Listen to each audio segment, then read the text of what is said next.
And we're back. Uh, I don't even want to highlight the fact that we missed a week, but I mean, if you're keeping up, obviously you know we did. Um, but we're here. I'm trying to figure out what happened last week, why we couldn't record. Let's just say life happened, and it did. But yet we're here. We're maybe 3 weeks into the new year, a little more. There's a lot happening in the world. If you're on the northeast coast, you know that there's some weather brewing, some cold weather. So depending on the time you hear this, bundle up.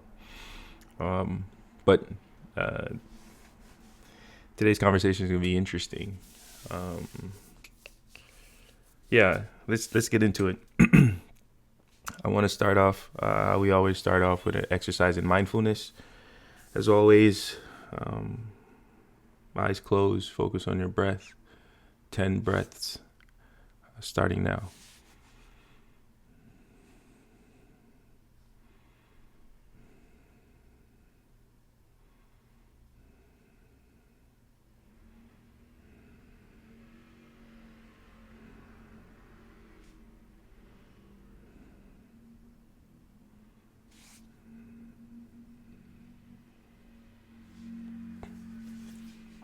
Now that we're here, I have a riddle for you. What has a bottom at the top? What has a bottom at the top? Um, yeah, today's interesting. You ever find out like something about yourself that it is a odd um, area of interest, or um, it is like, I don't want to say it's like, you know how like you'll get asked, what is a skill that you have that either nobody knows you have, or something that you're really good at that people might not necessarily directly or automatically associate you with. And I cannot even say that for myself, because what I'm about to say is the thing that I'm really good at in my head um, is discourse, and like engaging in verbal exchanges. A fancy way of saying I'm good at arguments. I feel like I can argue really well, and argument. Some might say it's like debates. Is another way. Just this exchange that happens between like two individuals that are either opinionated, or either attempting to convince or defend. I think that the reason or the reasoning behind arguments, or the source or the root cause of arguments, can vary. Intentions can vary. In reality, arguments can be constructive, and they can also be destructive. And I think whatever the outcome is, I think the art of arguing is, in fact, a creative experience. And I've been thinking about this. Matter of fact, since last week, since when we were supposed to record last week, and every now and then, like the idea of it and the thought of it would come to my mind, and I try not to overthink it, because one of the things about just the art of arguing, at least from my vantage point, it is so consuming to me, and it's not like, I always tell people, I can argue for the sport of it. It's almost like sport fishing. It's like I go out, and I'm not starving. I don't need the fish that I catch, so I'll catch and release. And if you don't enjoy the sport of arguing, please don't engage me, because I feel like I do it so well that you can spot a professional from an amateur in competition. And I don't, this is not like, I don't take this is not practice for me. It's like, I'm actually in the game once we engage. And so I'm mindful of that whenever I choose to engage in verbal discourse. But I enjoy it. I enjoy the art of it for many reasons. And I've been thinking about how creative of an act arguing is. And I did this, like, almost this this comparison of what it feels like to be actively creating something and what it feels like to be actively in an argument. And when I thought about it, I realized that the things that drive creativity, which is emotions, feelings, moments, intentions, expectations, the yearning to want to trigger reactions, take whoever is receiving or whoever is consuming the art or the creativity, to take them down a path or take them on a journey. And it feels synonymous to what it feels like to be in an argument. And as I said earlier, arguments can be like constructive and destructive. And I think if we look at it from the constructive side,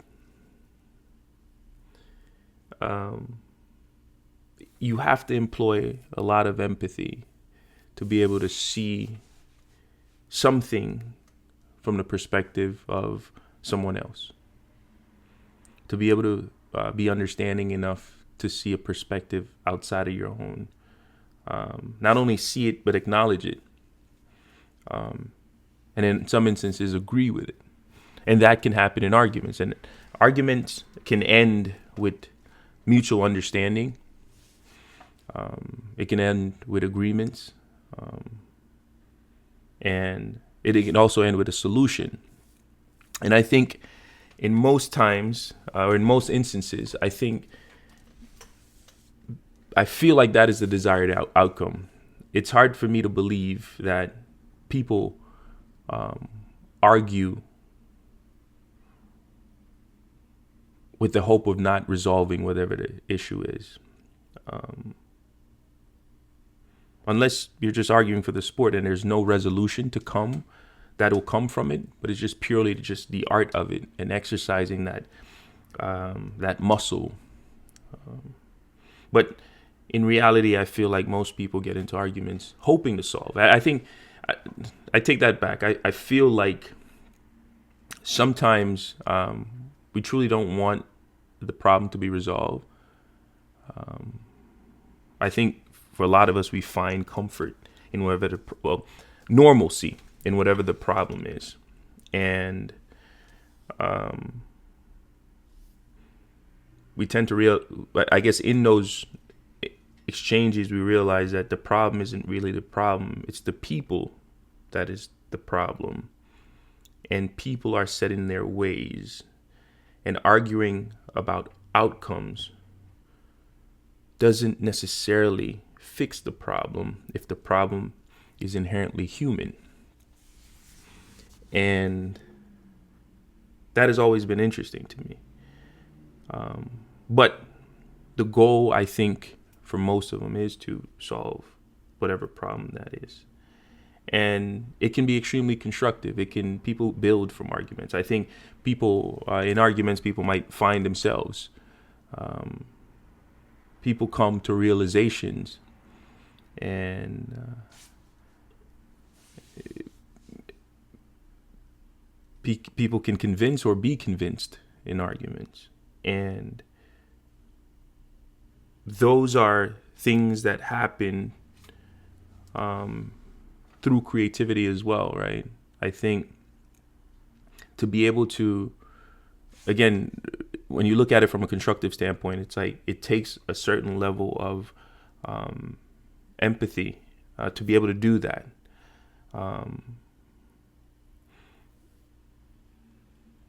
A lot of the times when we are arguing, it's always from our perspective, and it's difficult for us to even exist in a space where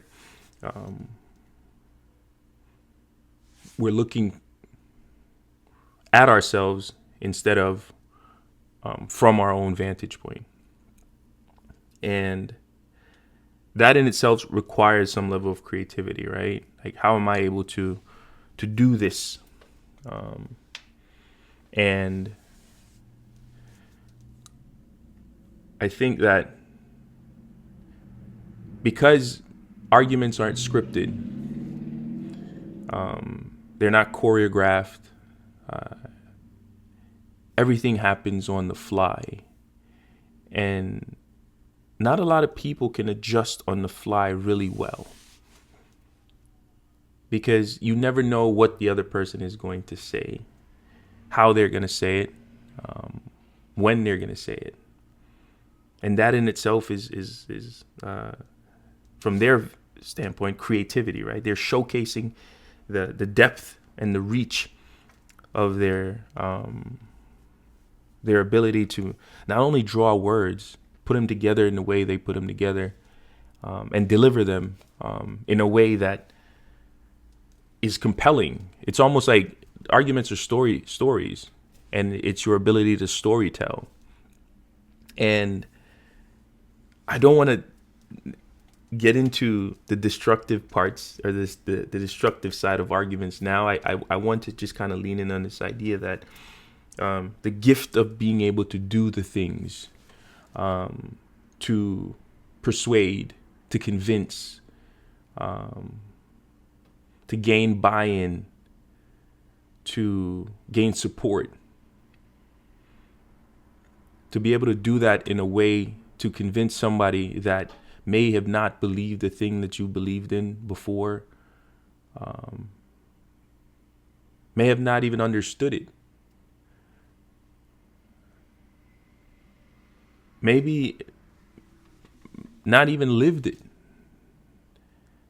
and to engage them in a way that is compelling and it resonates and they can connect to it. That requires creativity. And in a perfect world, these arguments end almost in a kumbaya moment where you both agree on whatever the thing is. And that agreement could be a realization that there's no sense in us arguing anymore. Or whatever it is that we're arguing about is insignificant, and it's not going to change anything. And if it does, the change is so negligible, where we might just agree that it's not worth whatever the relation. It's not worth jeopardizing the relationship that you and I, or you and this other individual have.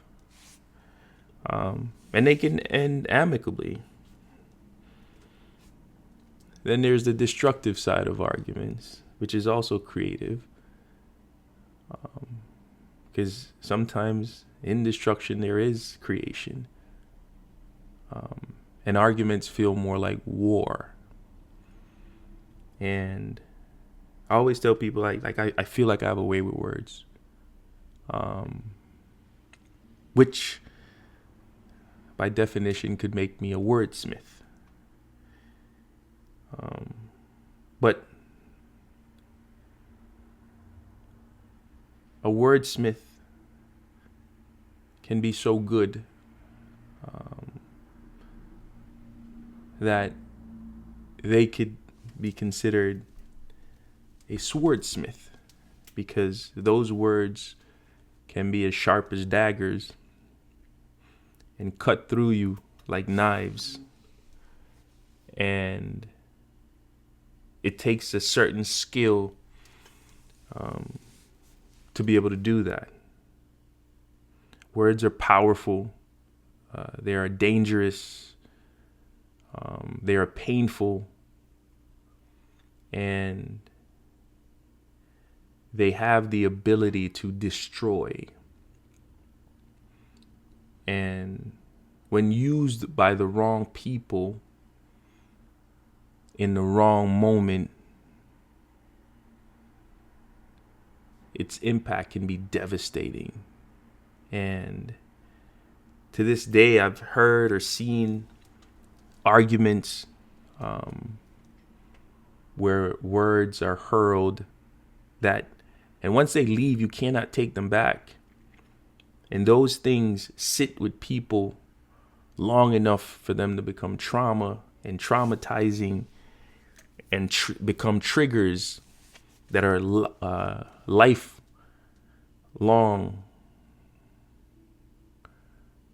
and they're everlasting, and you cannot overcome those.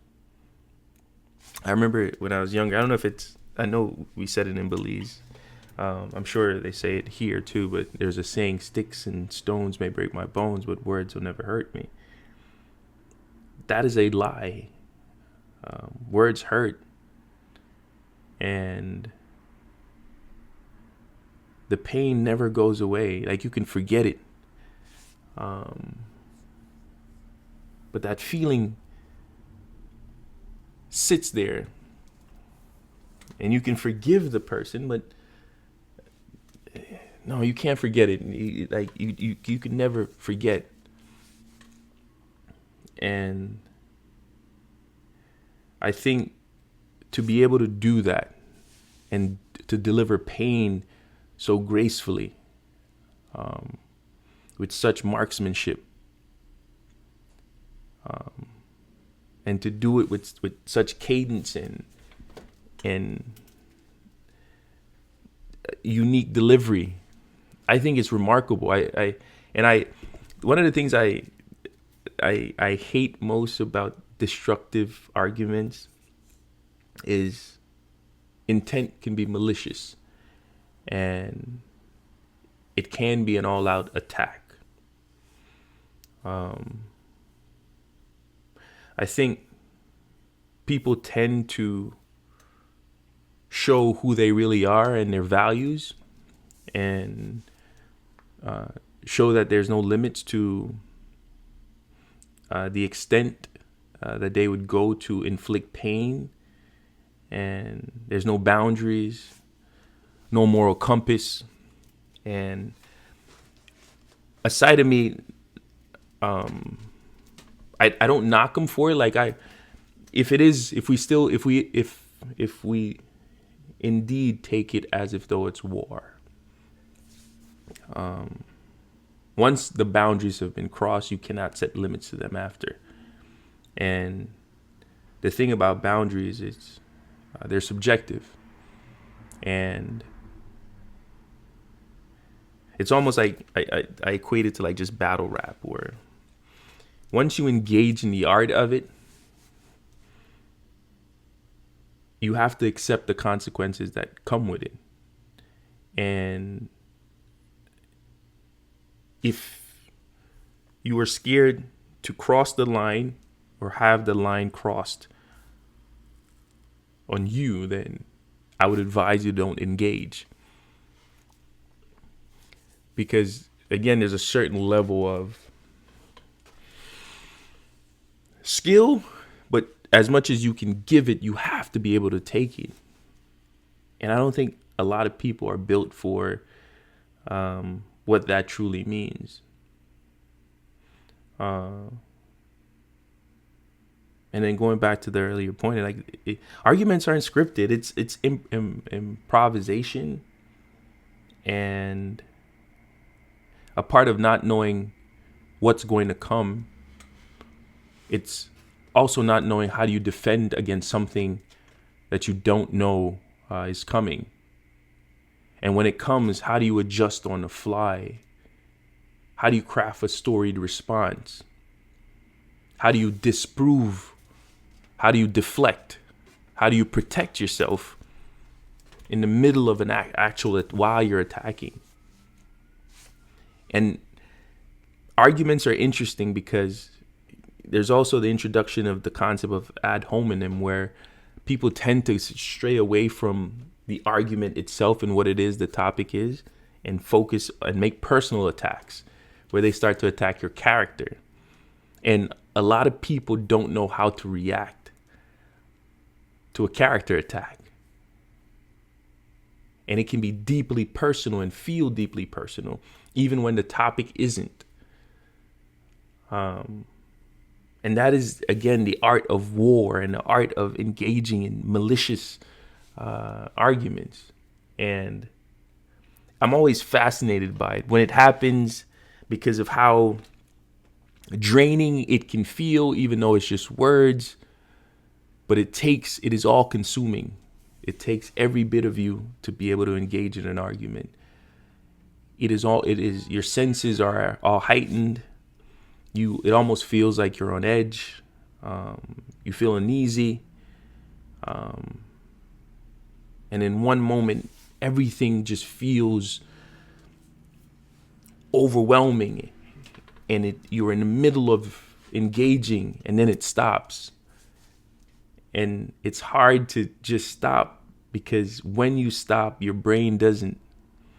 And everything that you forgot to say suddenly comes to you, and you want to re-engage even when the time doesn't allow for it, or that moment has passed.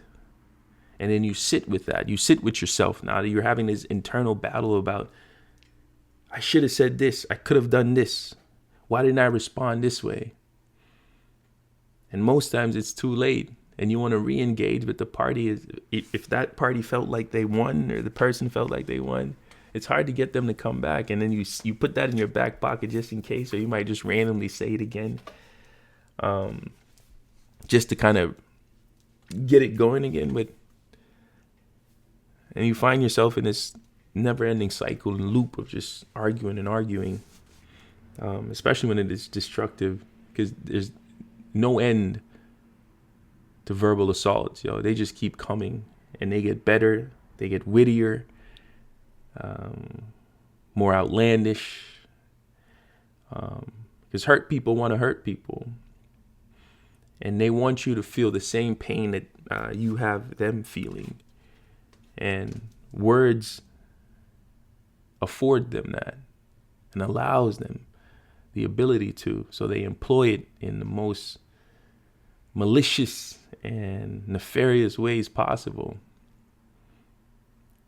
Either side of arguments, the constructive and the destructive argument, they generate something in you.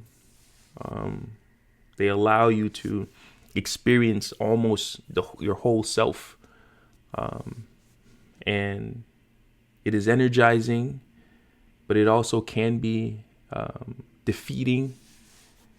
You can sometimes feel powerful and other times feel powerless. And you never know what the outcome will be at the start of an argument. But you know how you feel when you're in the middle of it.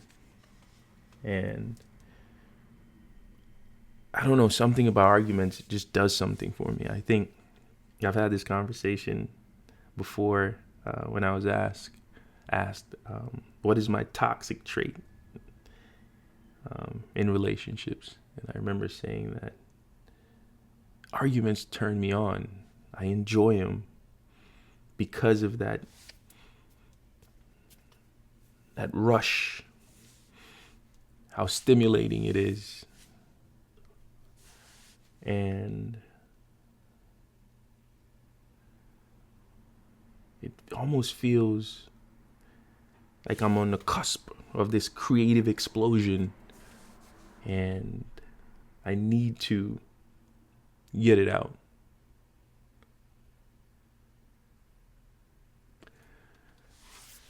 I'm going to end it. I don't want to take this too or much longer than it should go. The brain teaser was, what has a bottom at the top? your legs. As always, this was a pleasure. Arguments can be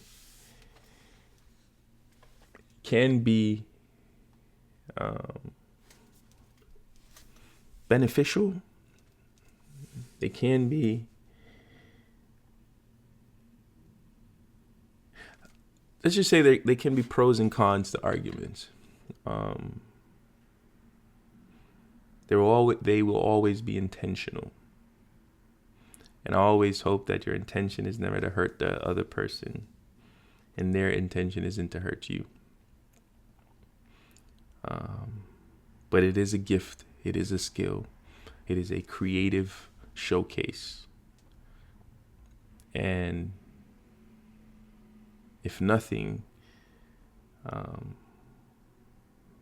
you can leave one knowing that you exercised your creative muscle and all wasn't lost.